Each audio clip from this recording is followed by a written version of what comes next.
Sorry. Rachel's voice brought me back to my senses. Kaya naitulak ko agad si Tristan. Lumabas ulit si Rachel at ako naman ay nakaramdam ng hiya. I glared at Tristan and he just laughed. I'll pick you up later. Sabay tayo mag-lunch. He kissed me one more time at saka ko iniwang tulala. Hindi nagtagal ay pumasok na si Rachel with those playful smile on her lips.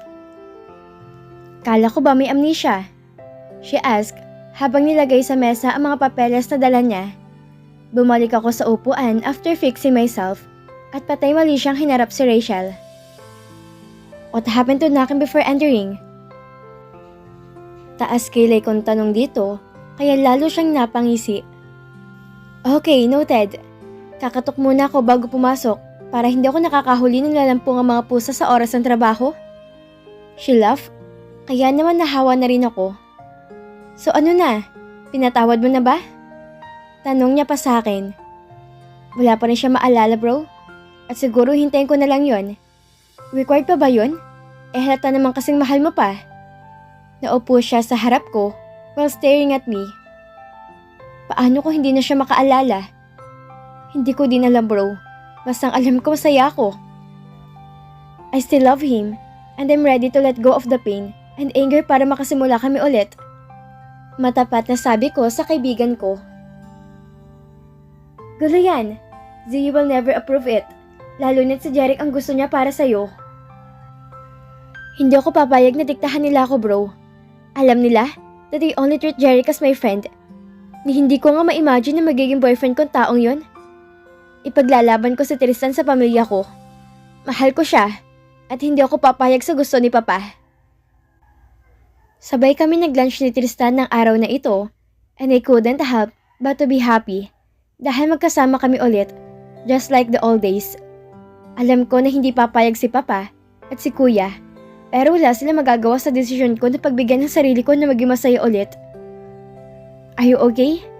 Tanong niya sa akin. Kaya naman napatingin ako kay Tristan. I was just thinking of something. Kinuha ko ang wine glass saka uminom dito. Then the waiter came and brought our food. We started eating and I enjoyed the food so much. Well, ewan kung dahil sa pagkain ba o dahil kasama ko ngayon si Tristan. Just like the old times. Sabay na tayo magpunta sa lounge. I will pick you up at your house, Tristan said. Sa venue na tayo magkita. Kasama ko si Rachel eh. Tanggi ko, pero umiling siya. Hindi pwede. May driver naman kayo. She can follow. You are my girl, so dapat lang na akong kasama mo. Girl? Kailan pa? I was just teasing him at talaga namang madali itong mapikon. Don't argue with me, mi amor. You are my girl the moment I kiss you. Napatitig ako dito as I heard him say his endearment for me. What did you call me? Tanong ko, so he looked at me surprisingly. Nakakaalala na ba siya? Mi amor, why? Don't you like it? She asked me and I shook my head. Hindi naman. Actually gusto kong itanong kung may naalala na siya. Pero hindi ko na lang tinuloy. Sabi ko kasi noon, ang tatawagin ko lang ng mi amor is my one or true love. Pakiramdam ko lumukso ang puso ko sa narinig ko mula kay Tristan. Posible siguro talaga na nakalimutan ako ng isip niya. But not his heart, who still considers me as his one of true love. So one true love mo talaga ako? You have amnesia, right? Paano kung may babae pala in your past na naiwan mo at siya pala talaga may amor mo? I asked him, pero umiling siya. Nah, I don't think so. The moment I saw you, I know you are the one. Let's not argue about that, okay? Mukha na naman siyang inis. Kaya tinigilan ko na at baka mauwi lang kung saan pang usapan namin. Okay, fine. Sabi ko na lang and finish my food. After our lunch, inaya ko ni Tristan na mamasyal. Wala ka bang gagawin sa office? Tanong ko dito at sabi ni Tristan wala daw. How about you? He asked me back. Wala naman din. I suddenly felt excited at the idea kasi namimiss ko talagang pamamasyal kasama siya. Road trip? Tristan said, as if asking for my permission. I can't help but to smile. Ganito kasi kami noon. Magdadrive siya at kung saan-saan kami makakarating. I nodded, so he smiled and kissed me once again. I kissed him back, saka ko siya tinulak para makaalis na kami. He just laughed and started to drive. Nakarating kami ng Pampanga after more or less 3 hours. Wala naman akong alam na pasyalan dito, so we ended up in a mall in San Fernando. Gusto mo lang pala mag-mall? Dito ka pa talaga dumayo. Biro ko dito while we are walking hand in hand. Kaya nga road trip eh. Pagkatapos nito, gusto mo diretso tayo ng Baguio? Aya ni Tristan sa akin. We have a lunch next week, Tristan, in case you forgot. Paalala ko dito. So, planchado na naman ang lahat. Tara? Aya nito sa akin. Hindi pwede. Next time nilang. Isa pa hapon na. Aabutan tayo ng gabi sa daan. Sabi ko dito, but I'm a little excited kasi hindi pa ako nakakarating doon. Okay, sinabi mo yan ha? Maybe after the lunch we can go to Baguio? Masayang sabi niya. Nagpatuloy kami sa paglalakad. Wala naman kaming bibilhin, so window shopping lang talaga ang ginawa namin. Mga 5 PM na kami lumabas ng mall. Sa kanya ko inaya sa isang kainan na sikat daw sa Pampanga. Sisig ang pambato ng lugar na ito sa Miranda City, kaya naman na-excite ako. Matagal-tagal na rin akong hindi nakakain ng sisig, dahil wala naman to sa Italy. The place is an alfresco type of restaurant or bar, and may live band din daw dito, entertain the guest. Maayap abenge sir, nang orderin niyo po. Sabi ng waiter, and we are both clueless. Kasi hindi namin naintindihan ang Kapampangan dialect. Tagalog please? Sabi naman ni Tristan, kaya napakamot ng ulo ang waiter. Sorry po sir, akala ko taga dito po kayo. Ibig ko pong sabihin magandang gabi po. Ano pong order nyo? He smiled at us. Give us the bestseller pork sisig. 2 orders of that, and of course rice. Maybe 4 orders? Bumaling ito sa akin. How about drinks, mi amor? Tiningnan ko ang menu, saka ko sinabing coke na lang.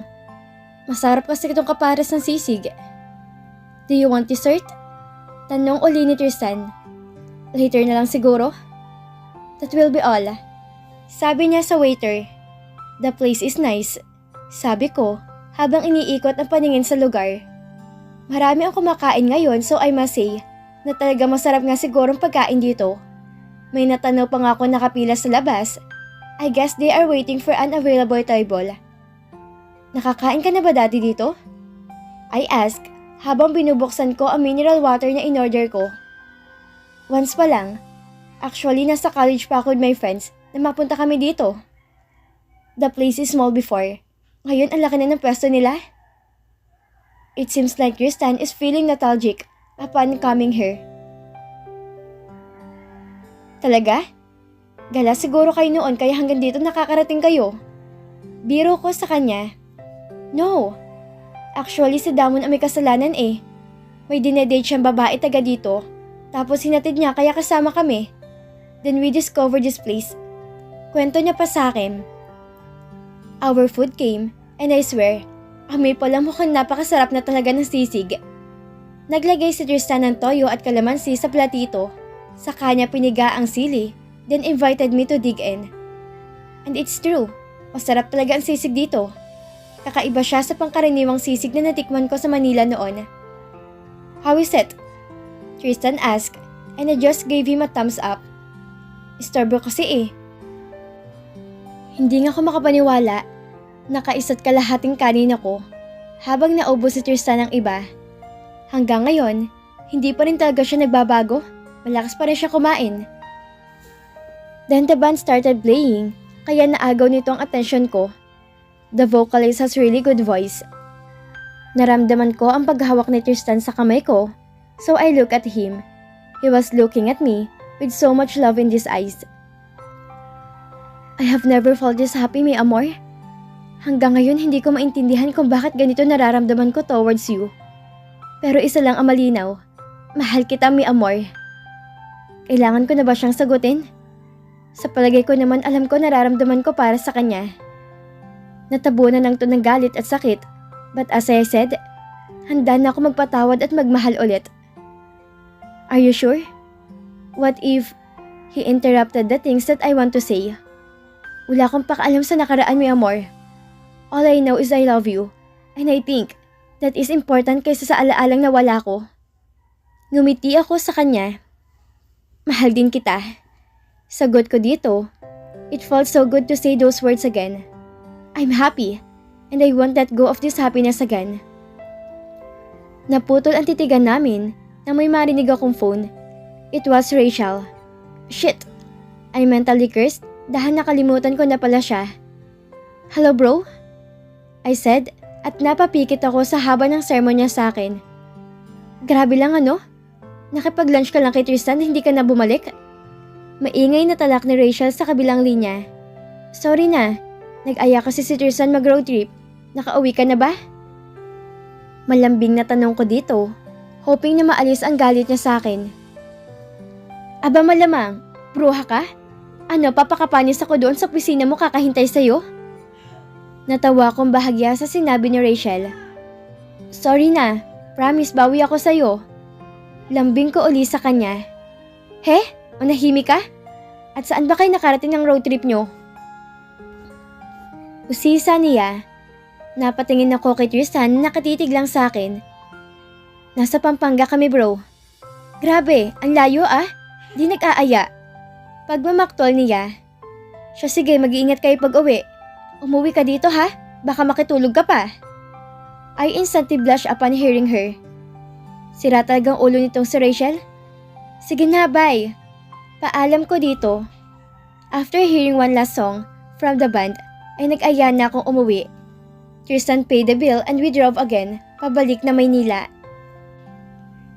Araw ng launch ngayon, and I'm so excited dahil ito ang unang project ng Bella at Elzeza Fashion.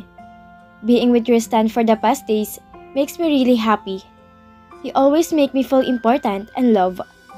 I always look forward to our lunch and dinner dates. Hindi na nga lang nasundan ng road trip namin since busy pa kami sa lunch. Tumawag na din ang pamilya ko for Milan and they're happy para sa lunch. Hindi nga lang daw sila makakauwi dahil Fashion Week din ngayon doon at busy din daw ang schedule nila. I choose not to talk about my relationship with Tristan now. Gusto ko kasi gawin tong personal at gusto ko kasama ko si Tristan kapag humarap kami sa pamilya ko. I just hope that by that time, nakabalik na ang alaala niya. Sinipat ko ang sarili ko sa salamin and I am contented with my look. As usual, suot ko ang design na gawa ko para sa espesyal na okasyon na ito. Black evening gown na may mga kristal as a design. Bareback ito at halter style kaya lalong na-emphasize ang curve na katawan ko. Nakataas ang buhok nito into a bun para mas lalo makita ang ganda ng damit. Light makeup lang of course, para hindi naman ako magmukhang aswang. Mas gusto ko kasi ang almost natural amber look. Nandiyan ang Prince Charming mo, Rachel said as she entered the room. She was also wearing a gown that I designed just for her and it really suited her well. Let's go! Sabi ko naman dito, saka ko lumabas ng kwarto because I'm so excited to see Tristan. Pagbaba ko ng hagdan, ay nasa sofa to waiting for me. He looks gorgeous with his three-piece suit. Talaga namang every woman will drool over him kapag nakita siya. He looked at me and I can see his eyes sparkle at ganun din naman ako sa kanya. Niyakap niya ako sabay bulong. Wag na kaya tayong umalis mi amor. I rolled my eyes at him, saka ko inayos ang nagulong tie niya. Hindi pwede no? Tayong dalawa lang importante doon tas wala tayo? Okay, but after na lunch, promise me that you are going to stay with me. He was looking at me straight and desire is shown all over his face. Siguro kailangan na malaman ni Tristan ang totoo. Kung hindi man niya maalalang nakaraan namin, ay mabuti na rin na malaman niya. Sa palagay ko, mas makakabuti kasi yon. Okay, may importante din kasi akong sasabihin sa'yo. Sagot ko naman dito. He smiled as he offered his arms to me. Let's go, mi amor. His face is beaming with happiness, pero ako naman ikinakabahan kung paano ko ipapaliwanag sa kanya ang lahat. I just hope that it goes well. We arrive at the venue kung saan gaganapin ang first ever lunch ng Bella at Belzeza Fashion. Maraming press ang nasa labas who are taking pictures sa mga parating na guest. Tight naman ang security kaya hindi nakalapit ang mga press sa amin nang bumaba kami ni Tristan at pumasok sa venue. Nandito na ang lahat at mukha kami nalang hinihintay para magsimula ang lunch. We occupied the front seat while Audrey is giving the cue to start the show. Everyone was amazed nang irampan na ang models ang gawa naming damit. It was breathtakingly beautiful, pati na rin ang designs ng Bella. Hindi magkamayaw ang lahat because obviously it was a success. Sinundo ako ni Audrey at dinala sa backstage na malapit na matapos ang show. The models lined up for their last walk, habang ako naman ay nasa likod nila. They are all clapping when they positioned themselves at the stage habang naglalakad ako sa catwalk. Tristan went up at may dala siyang bouquet of flowers. He gave it to me with a kiss on my cheeks, then Audrey gave me a microphone. Thank you everyone for coming here tonight. I hope you enjoy the show as much as the coming weeks. Thank you so much for the support. We appreciate it, and I hope you enjoy the party that we have prepared for you. Pumalakpak ang lahat habang palabas ako ng runway, while Tristan is holding my hand. I know I need to get ready dahil I'm sure tatawag ang pamilya ko sa Milan once they see the picture of me and Tristan. Mahabang paliwanag ito, but I will stand by my decision to stay with him. Congratulations, mi amor. Tristan hugged and kissed me on my forehead. Yun talaga ang gesture na hindi nawawala sa akin. It's our success, love. Sabi ko dito. Hey lovebirds, tara na sa labas, mamaya na yan. Nakatawang sabi ni Audrey, kaya naman sumunod na kami agad ni Tristan. Everyone was so happy about the lunch. Well, I guess, except Laura, na halata namang plastic ang mga ngiti. Hindi man niya aminin, nauungusan namin ang lunch ng Dream. She was also surprised dahil ibang inirampang damit sa catwalk at hindi ang mga pieces na alam niya. Just wait, Laura. Malapit ka na rin bumagsak. Pagkatapos ng party, ay nag-decide pa ang team at ang mga kaibigan ni Tristan na mag-bar para mag-celebrate. Hindi na kami sumama dahil hindi pumayag si Tristan. Hinayaan ko namang sumama si Rachel at ipinagbilin to kay Audrey na bantayan.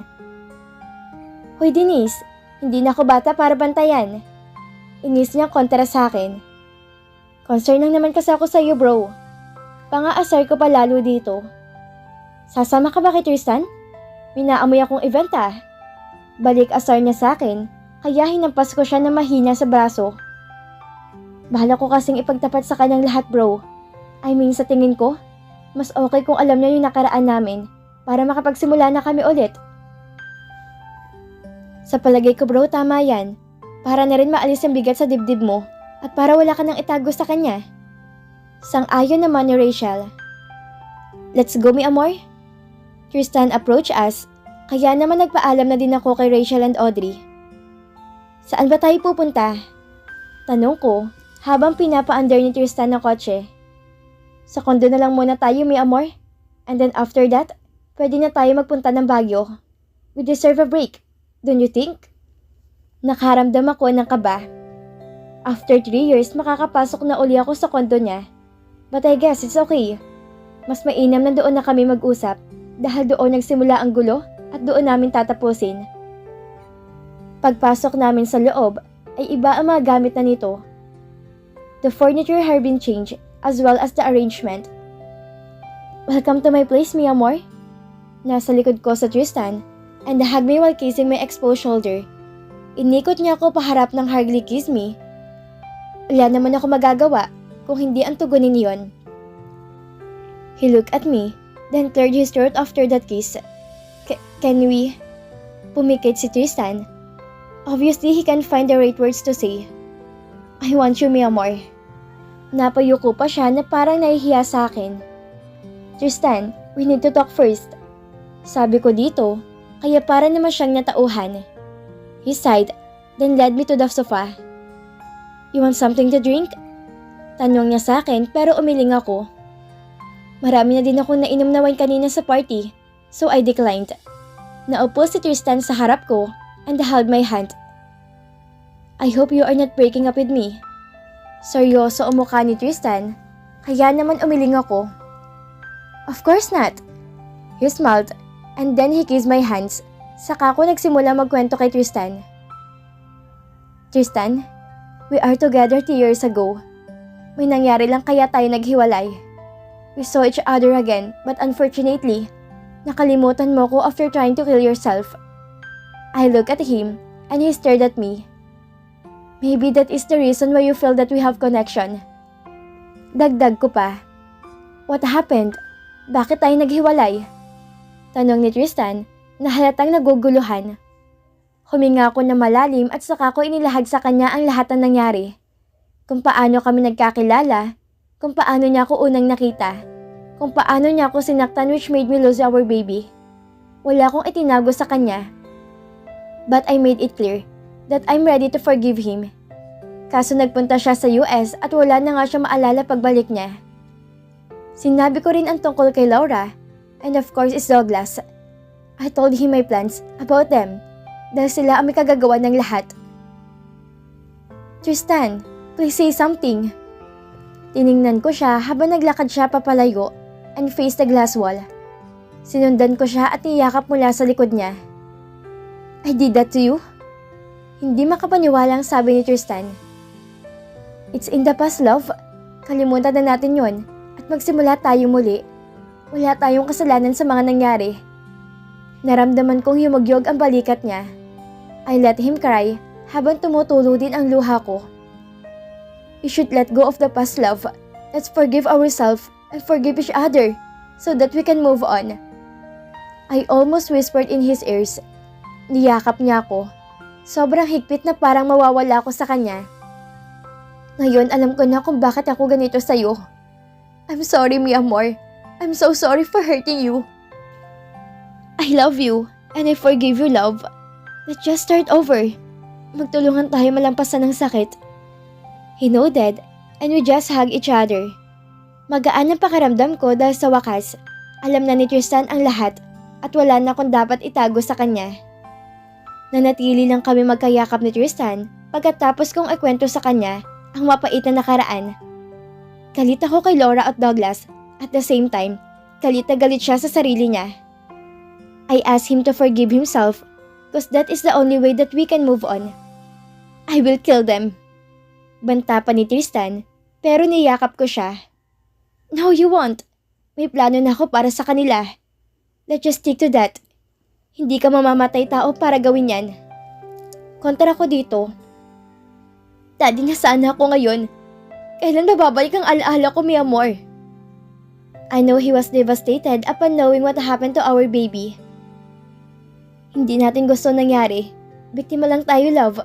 Isa pa, let's take one step at a time. Alam ko na babalik din ang alaala mo. Let's be patient. Thank you, mi amor. Thank you for taking me back. I love you so much. At kahit hindi na bumalik ang alaala ko, ikaw pa rin yung mamahalin ko dahil nakilala ng puso ko. Madamdami ni Tristan na pahayag, kaya napaluha ako. We are destined for each other. We are for each other.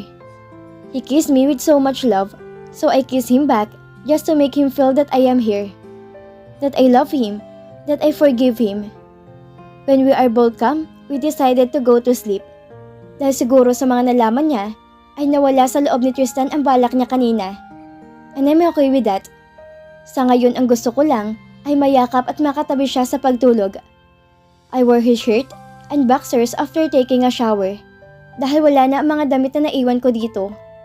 Hindi ko alam kung nasaan na at hindi ko na tinanong dahil hindi naman niya maaalala yon. Nang lumabas si Tristan sa banyo, ay napahinto siya at napapikit. I was worried, kaya agad ko naman siyang nilapitan. Love, are you okay? Tanong ko dito, pero napaatras siya at pinilig ang ulo. Love! Nag-aalala kong tanong, saka ni Tristan idinilat ang mga mata and shook his head. Dito kita sinaktan. He closed his eyes again, hanggang sa napaluhod siya. Love! Anong... Remember it now. Oh my God, mi amor. I'm sorry. I'm a monster. I'm sorry. Pumantay ako sa kanya at saka ko hinawakan ang mukha ni Tristan. You are not. Galit ka lang noon. It's not your fault. Sabi ko hanggang sa muli na naman siyang umiyak. I'm sorry. I'm sorry. Paulit-ulit niyang sambit kaya naman niyakap ko siya. Mahal na mahal kita, love. Please don't be hard on yourself. Haharapin natin to na magkasama. Mahal na mahal din kita, mi amor. I'm sorry. Tumango ako sa kanya, saka ko siya inakay pabalik sa kama. Masaya ako dahil kahit masakit, bumalik ng alaala ni Tristan. At naalala na niya ako, and we have each other. Para sa isa't isa, pilit ko siyang pinakalma hanggang sa makatulog siya. I kissed him on his forehead. I really love him so much. At kahit malaking kasalanan niya sa akin, makakaya ko siyang patawarin. Dahil tanging siya lang ang nakilala ng puso ko. Kinabukasan, pero wala sa tabi ko si Tristan. Pumunta muna ako sa banyo bago ako lumabas ng kwarto para hanapin siya. And then I found him in the kitchen. Napangiti ako kasi ganito na siya noon. He makes sure na may breakfast sa umaga. Ayaw niya na hindi kami kakain ng almusal. Napalingon siya and saw me kaya naman napangiti siya. Lumapit siya sa akin at agad akong hinalikan. Good morning, mi amor. Let's have breakfast para makaalis na tayo. Kumunot naman ang noo ko sa sinabi niya. Where are we going? Usisa ko habang inaalalayan ako makaupo. Aren't we going to Baguio? Usapan natin yan, di ba? Sabi naman niya, saka inilapag ang coffee sa table ko. As in now, love, hindi pa ako nagpapaalam kay Rachel. Nabigla naman kasi ako dito sa taong to. I already called her at sinabi ko na magdala ng damit mo dito. What? Yes, I did. He wiggled his eyebrows, kaya naman napahinga na lang ako since wala na ako magagawa. After our breakfast, we both cleaned the kitchen like we always do before. And when the buzzer rang, alam kong si Rachel na yon. I opened the door at hindi nga ako nagkamali. May dala siyang traveling bag while wearing a smile on his face. Kamusta ang gabi? Mainit ba? Taklesa din tagat ng babae na to. Good morning, Rachel.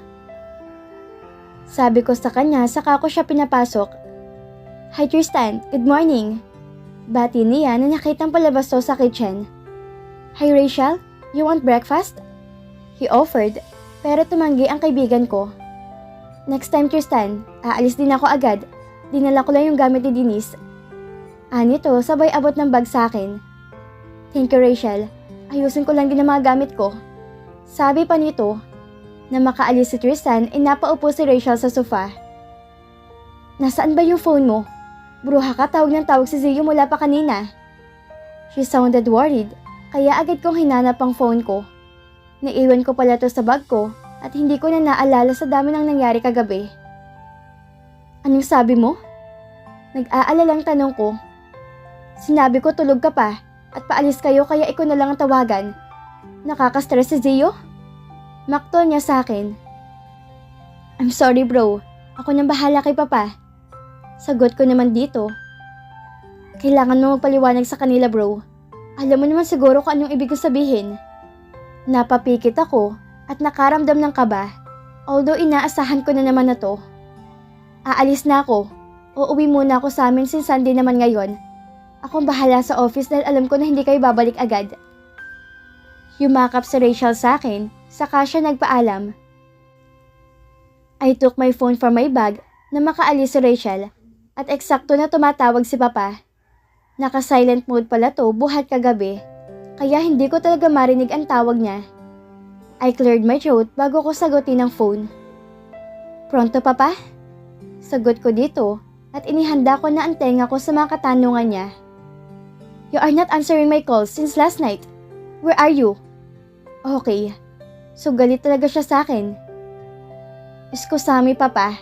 I had a long day so I slept early. I just woke up now. Napapikit ako kasi hanggat maaari ayoko magsinungaling kay Papa. I saw some bothering picture of you and Mr. Montefalcon. What was that all about? Tanong niya uli sa akin. You know the press, Papa. I can handle it. They are just making things up. Pagdadahilan ko, I heard him sigh. I will always worrying for you, Pumpkin. I just don't want Jarek to get hurt. I rolled my eyes kasi naipasok na naman niya sa usapan si Jarek. I will be fine, Papa. Grazie. Paglalambing ko dito. Kinakamusta ni Papa ang lunch. They love it. It was a success. That's good. Keep it up, Pumpkin. I know he is proud of me by the way he talks.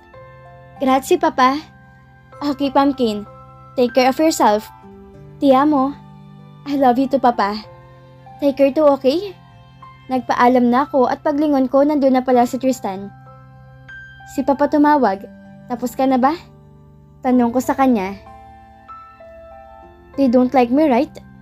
Malungkot ni Tristan na tanong. Wala naman silang alam sa nangyari, love. Bastang alam lang nila iniwan mo ko. Yun lang. Paliwanag ko dito. Saka ko yumakap sa kanya. They will love you, love. Just give them time. Mababait naman sila. Of course, mi amor. Ipaglalaban kita kahit ayaw nila sa akin. You know that, right? I know, Dad. Saka ko kumala sa kanya para makapaghanda na rin ako. When we are in the car, sinabi ko sa kanya na dumaan muna kami sa sementeryo. Hindi naman si Tristan nagtanong at sumunod lang sa akin. We also bought flowers and candles too. May dadalawin ka ba dito? Tanong niya nang pababa ako sa kotse. Yes, someone important. Sagot ko na lang, saka siya sumunod sa akin. Inilapag ko ang bulaklak sa lapida at nang tumayo ako ay si Tristan naman ang lumuhod. His shoulder shook as he read the name in the stone. I'm sorry, baby. Please forgive Daddy. Sabi ni Tristan habang hinahaplos ang lapida. Hinayaan ko muna siya para makapagdasal. He needs time to free himself from guilt and for now little by little, everything will be alright. Magkahawak kamay na kami ngayon habang nakaharap sa puntod ng anak namin. Thank you, mi amor, for bringing me here. Ikaw ang daddy niya. May karapatan ka makita siya. Our angel. Sabi ko sa kanya. Niyakap niya ako at sa harap ng anghel namin. He promised to love me and take care of me. We prayed hanggang salisanin na namin ang lugar para bumiyahe. I know it is hard on his part, but he need this. He need this to be free from guilt. Para maging buo na uli kami para sa isa't isa. At dito na po nagtatapos ang kabanata ng ating kwento. At sana'y muli niyo po akong samahan sa mga susunod pang kabanata. Maraming salamat po at ingat po tayong lahat.